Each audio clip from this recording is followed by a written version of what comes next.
आज के लेक्चर में हम कवर करेंगे रूल ऑफ मिरर डायग्राम। मतलब मिरर डायग्राम जो अपन ड्रॉ करते हैं, उस मिरर डायग्राम को ड्रॉ करने से पहले अपन को कौन कौन से रूल ऐसे हैं जिन रूल का अपन को ध्यान रखना पड़ेगा।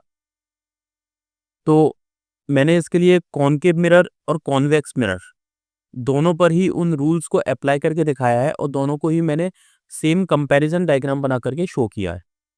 तो देखिए, मैंने ये लिया कॉनकेव मिरर। इस कॉनकेव मिरर का ये मैंने लिया पोल, और ये है मेरे पास फोकस, और ये है सेंटर। ओके, अगर कोई भी इंसिडेंट लाइट है, ये इंसिडेंट रे है, अगर ये incident ray parallel to the principal axis move कर रही है, ये वाली ray parallel to principal axis move कर रही है, तो after the reflection from this point it will pass from the focus. ये फोकस से होकर के पास होगी। ओके, सिमिलरली अगर मैं कॉन्वेक्स मिरर देखूं, तो कॉन्वेक्स मिरर में देखिए कि ये जो रे है, ray parallel to the principal axis है। ये वाली एक्सिस अपनी प्रिंसिपल एक्सिस है।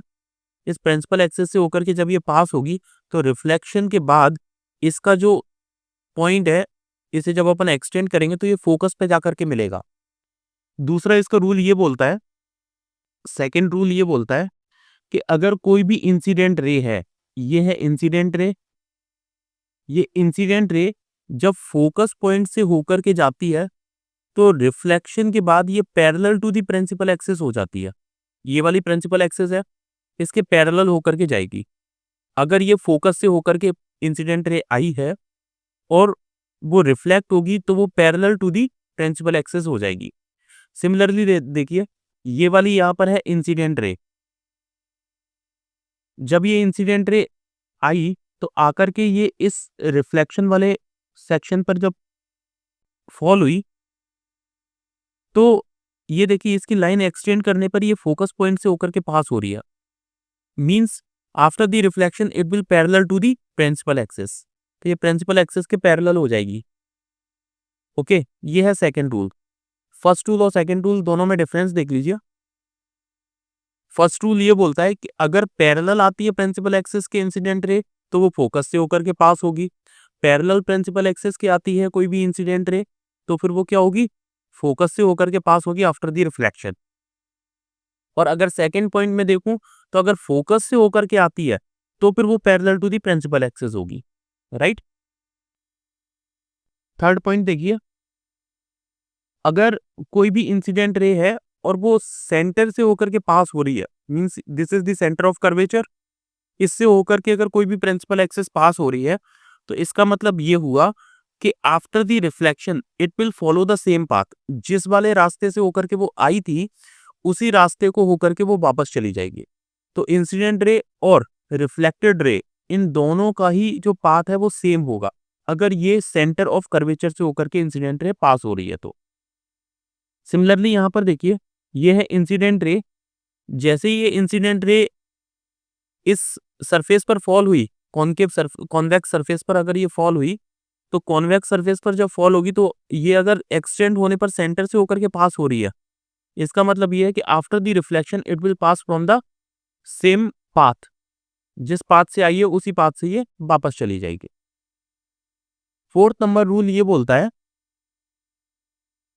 कि अगर कोई भी इंसिडेंट रे है और वो पोल पर आकर के फॉल हो रही है, तो पोल पर आकर के फॉल होगी, तो ये लॉ ऑफ रिफ्लेक्शन को फॉलो करेगी। लॉ ऑफ रिफ्लेक्शन ये बोलता है कि इंसिडेंट रे का जितना एंगल होगा, रिफ्लेक्टेड रे, ये है इंसिडेंट रे, तो इसका एंगल कितना है, आई, तो रिफ्लेक्टेड रे का भी एंगल कितना होगा, सेम एंगल होगा।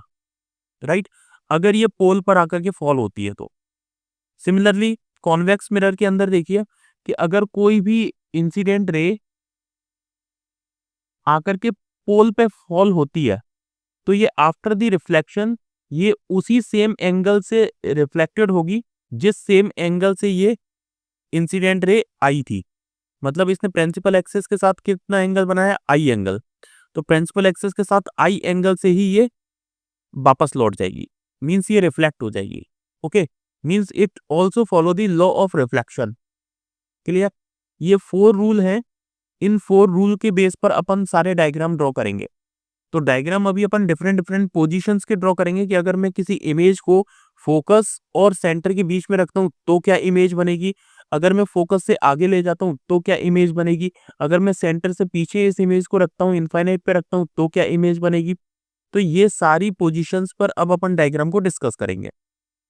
तो आज के लेक्चर में हमने कवर किया rule of mirror diagram. Next lecture में हम कवर करेंगे इनके सारे डायग्राम, मींस कॉनकेव मिरर का डायग्राम एंड कॉन्वेक्स मिरर के डायग्राम्स। Okay, thank you.